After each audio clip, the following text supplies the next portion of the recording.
दोस्तों, पूरी दुनिया कोरोना वायरस के दौर में जी रही है। पूरी लाइफ स्टाइल बदल चुकी है और हम घरों में कैद हैं।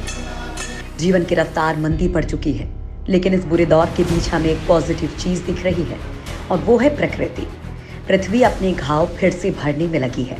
इंसान के घर पर रहने के चलते भारत के कई शहरों में प्रदूषण कम हो चुका है। नदियां साफ हो रही हैं, इतनी साफ कि पानी पीने योग्य बन चुका है। इस बीच सबसे अच्छी खबर आई थी कि ओजोन लेयर का छेद भरने लगा है। लिहाजा दोस्तों, हम आपको बताने वाले हैं कि कोरोना का नेगेटिव पॉइंट दुनिया देख रही है, लेकिन जो पॉजिटिव पॉइंट है वो आपको दिखाते हैं कि अगर आपके हाथ से एक चीज छिन रही है तो दूसरे हाथ से कहीं बेहतर मिल भी रही होती है। हम आपको दुनिया की सबसे बेहतरीन जानकारी से रूबरू करवाएं, उससे पहले आप चैनल को सब्सक्राइब कर लीजिए ताकि ऐसे रिसर्च बेस्ड जानकारी आपको मिलती रहे। और कमेंट करके जरूर बताइए कि ये सकारात्मक पहलू आपको कैसा लगा। तो चलिए दोस्तों, शुरू करते हैं।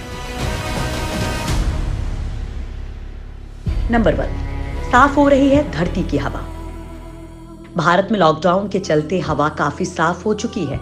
सैटेलाइट से ली गई हालिया तस्वीर में दिख रहा है कि भारत के अलग अलग शहर जो भयानक प्रदूषण से जूझ रहे थे, वहां स्थिति शानदार हो चुकी है। प्रदूषण का स्तर बहुत हद तक गिर गया है। सैटेलाइट मैप के मुताबिक 24 मार्च से लेकर 24 अप्रैल के बीच पूरे भारत में नाइट्रोजन डाइऑक्साइड कंसंट्रेशन में तगड़ी गिरावट देखी गई है। तस्वीरों से पता चल रहा है कि प्रदूषण के स्तर में 40 से 50% की गिरावट देखने को मिली है। हालांकि उत्तर पूर्वी भारत में नाइट्रोजन डाइऑक्साइड कंसंट्रेशन अब भी थोड़ा ज्यादा है, क्योंकि ये क्लस्टर पूरी तरह से कोल बेस्ड पावर प्लांट से लिंक्ड है, जहां भारत का सबसे बड़ा पावर स्टेशन विंध्याचल सुपर है। पावर प्लांट और गाड़ियों से नाइट्रोजन डाइऑक्साइड सामान्य तौर पर निकलता है। इससे पर्यावरण बहुत दूषित होता है। ऐसे में लॉकडाउन के बाद इसमें बड़े पैमाने पर कमी देखने को मिली है। नंबर 2, भर रहे हैं पृथ्वी के घाव। अगर लॉकडाउन में कुछ अच्छा हुआ है तो वो है प्रकृति की दिन प्रतिदिन बेहतर होती तस्वीर। सबसे अच्छी खबर यह है कि ओजोन लेयर का छेद भरने लगा है।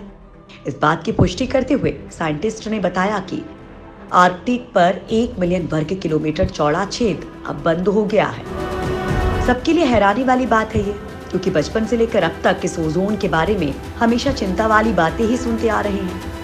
बस पहली बार अच्छी खबर सुनने को मिली है। धरती की इस गंभीर समस्या का इस तरह से खत्म होना एक बड़ी उपलब्धि से कम नहीं है। ओजोन लेयर में 1 मिलियन वर्ग किलोमीटर क्षेत्र में फैला हुआ एक दुर्लभ छेद था, जो इस महीने की शुरुआत में वैज्ञानिकों द्वारा खोजा गया था। छेद होने के पीछे नॉर्थ पोल पर कम तापमान को माना गया था। अगर ये छेद हवा की धाराओं के साथ साउथ की ओर बढ़ने में कामयाब होता तो इससे इंसानों को सीधा खतरा होता। कोपरनिकन एटमॉस्फेयर ऑब्जर्वेशन सर्विस ने जानकारी दी है कि उत्तरी ध्रुव में आर्कटिक के ऊपर जो अप्रत्याशित रूप से ओजोन छेद बना था, वो पूरी तरह से बंद हो गया है। इस छेद ने पिछले महीने बहुत बड़ा आकार ले लिया था। वैज्ञानिकों को आशंका थी कि ये छेद दक्षिणी गोलार्ध तक जा सकता है, लेकिन ऐसा नहीं हुआ। वैज्ञानिकों का मानना है कि कोरोना संकट के समय इस घटना का होना महज संयोग है। वैज्ञानिकों का मानना है कि इस छेद के बंद होने की वजह समतापमंडल का गर्म होना है। अप्रैल महीने से उत्तरी ध्रुव का तापमान बढ़ना शुरू हो जाता है। इस कारण आर्कटिक के ऊपर की समतापमंडल परत भी गर्म होने लगी और ओजोन परत में ओजोन की मात्रा बढ़ने लगी, यानी वो छेद बंद हो गया। पृथ्वी के वायुमंडल में क्षोभ मंडल और समताप मंडल के बीच 15 से 30 किलोमीटर में ओजोन की बहुतायत होती है, जिसे ओजोन परत कहते हैं। ये सूर्य से आने वाली हानिकारक अल्ट्रावायलेट किरणों को रोक देती है। ओजोन परत में छेद का मतलब उस क्षेत्र में ओजोन की मात्रा बहुत ही कम हो जाना होता है। आमतौर पर ओजोन परत में छेद का मतलब अंटार्कटिका के ऊपर वाले छेद को माना जाता है, जो दशकों से बड़ा होता जा रहा है। उसके बड़े होने के पीछे की वजह वायु प्रदूषण माना जाता है। कई वैज्ञानिकों को लग रहा है कि अंटार्कटिका के ऊपर ओजोन छेद के आकार में हाल में आई कमी का जिम्मेदार कोरोना संकट भी है। कोरोना संकट के दौरान हुए लॉकडाउन के कारण औद्योगिक गतिविधियां बंद होने से कम हुए प्रदूषण की इसमें भूमिका रही है। शायद लोग अंटार्कटिक के ऊपर ओजोन छेद के बंद होने का भी यही कारण मान रहे हैं। नंबर 3, वाह, साफ होता जा रहा है पानी। देश भर में लॉकडाउन की वजह से फैक्ट्रियां बंद हैं, कल कारखाने रुके हैं, यहाँ तक कि इंसान भी अपने घरों में सिमटा हुआ है। ऐसे समय में हमारी हवाएं शुद्ध हो रही हैं, नदियां साफ हो रही हैं, प्रदूषण कम हो रहा है। इस मौके का फायदा उठा रहे हैं पशु, पक्षी और जानवर। रिसर्च रिपोर्ट्स के मुताबिक दक्षिण एशिया की नदियों में मुश्किल से देखी जाने वाली डॉल्फिन, जिसे गंगेटिक डॉल्फिन भी कहते हैं, वो कोलकाता के घाटों पर दिखाई पड़ी है। डॉल्फिन शुद्ध जल में ही दिखती है। ऐसे पिछले कुछ वर्षों से नदियों का जो हाल हुआ है, उससे वो वहां दिखना बंद हो गई थी। अब ये एक अच्छा संकेत है कि डॉल्फिन घाटों में दिखाई दे रही हैं। पर्यावरणविदों के लिए भी ये आश्चर्य का विषय बना हुआ है। करीब 30 साल पहले तक गंगेटिक डॉल्फिन कोलकाता के अलग अलग घाटों पर आसानी से दिखाई पड़ती थी, लेकिन जैसे जैसे जल प्रदूषण बढ़ता गया, ये दिखाई देनी बंद हो गई। नंबर 4, नदियों के लिए वरदान बना लॉकडाउन। लॉकडाउन के कारण प्रकृति को लगातार फायदा हो रहा है। गंगा, यमुना, नर्मदा जैसी नदियों के पानी की गुणवत्ता में सुधार की तगड़ी रिपोर्ट है। हरिद्वार और ऋषिकेश में पानी में घुले डिसॉल्व्ड सॉलिड की मात्रा में 500% की कमी आई है। लिहाजा गंगा का पानी कई साल बाद पीने लायक हो चुका है। तो वहीं मटमैली नदी में तब्दील हो चुकी यमुना और नर्मदा का पानी भी बिल्कुल क्लियर हो चुका है। चूंकि जहरीला औद्योगिक कचरा भारत में नदियों के प्रमुख प्रदूषकों में से एक है और फिलहाल सारे कारखाने बंद हैं, लिहाजा इसका सकारात्मक असर नदियों पर पड़ा है। नदियों के पानी में 60% से ज्यादा का सुधार देखा जा रहा है। नर्मदा नदी के पानी में तो अब पशु पक्षी आजाद घूम रहे हैं। फिलहाल नर्मदा का 10 फीट की गहराई तक का पानी साफ दिख रहा है। पारदर्शिता बढ़ चुकी है। नर्मदा के पानी का TDS पहले 126 मिलीग्राम प्रति लीटर मापा गया था, जो अब 70 तक पहुंच चुका है। आपको बता दें कि मिनरल वाटर का TDS 55 से 60 मिलीग्राम प्रति लीटर रहता है।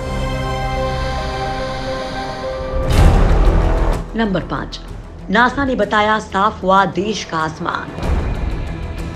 नासा के एक सैटेलाइट ने पिछले 20 साल में उत्तरी भारत में सबसे कम एरोसोल स्तर मापा है और इसके पीछे सबसे मुख्य वजह मानवीय गतिविधियों का कम हो जाना है। एरोसोल ऐसे बहुत छोटे सॉलिड और लिक्विड पार्टिकल्स होते हैं जो विजिबिलिटी कम करने के साथ इंसानों के फेफड़े और दिल को प्रभावित करता है। इंसानों द्वारा बना एरोसोल प्रदूषण के घातक स्तर को बढ़ाता है।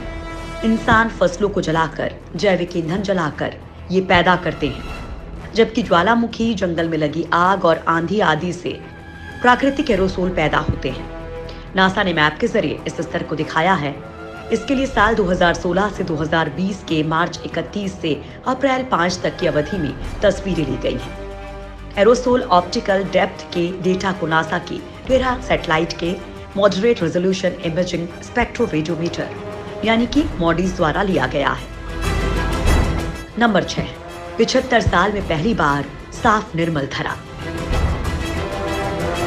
वर्ल्ड हेल्थ ऑर्गेनाइजेशन के अनुसार हर साल दुनिया में प्रदूषण के चलते 7 मिलियन लोगों की मौत होती है। ऐसे में सिर्फ डेटा ही नहीं बल्कि आपकी आंखें भी साफ मौसम को देख सकती हैं। साफ नीला आसमान और साफ हवा प्रदूषण रहित तस्वीर दिखा रहा है। लॉकडाउन के चलते कई शहरों में प्रदूषण में भारी गिरावट देखने को मिली है। इस दौरान सड़कों पर वाहनों की कमी और पावर प्लांट्स बंद होने के चलते हानिकारक PM 2.5 और नाइट्रोजन डाइऑक्साइड में कमी देखने को मिली है। भारत के जो 21 शहर सबसे ज्यादा प्रदूषित थे, लॉकडाउन के चलते वहां प्रदूषण 80% तक कम हो गया है। वहीं वैज्ञानिकों के मुताबिक धरती इतनी साफ इससे पहले द्वितीय विश्व युद्ध के दौरान हुई थी। इसका मतलब है कि पृथ्वी 75 साल में सबसे ज्यादा साफ हुई है। इस साल कार्बन उत्सर्जन में 5% की गिरावट आने की उम्मीद है।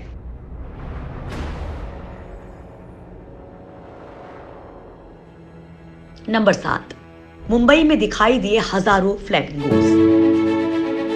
लॉकडाउन का एक फायदा यह भी हुआ है कि सड़कों, शहरों में जानवर और पशु पक्षी आराम से घूम रहे हैं।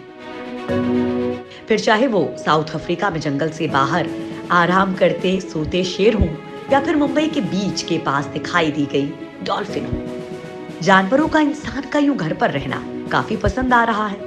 दिल खुश करने वाली ऐसी ही एक तस्वीर आई है मुंबई से, जहां कई सारे फ्लेमिंगोज यानी कि राजहंस दिखाई दिए हैं। झुंड में खूबसूरत चित्र बना रहे ये फ्लेमिंगोज नवी मुंबई के पास देखे गए हैं। इस तस्वीर ने कई लोगों का दिन बना दिया। इंसान के अंदर रहने के 2 महीने के भीतर प्रकृति किस कदर अपना रूप दिखा रही है। किसी ने नहीं सोचा था कि लॉकडाउन प्रकृति के लिहाज से इतना अच्छा होगा।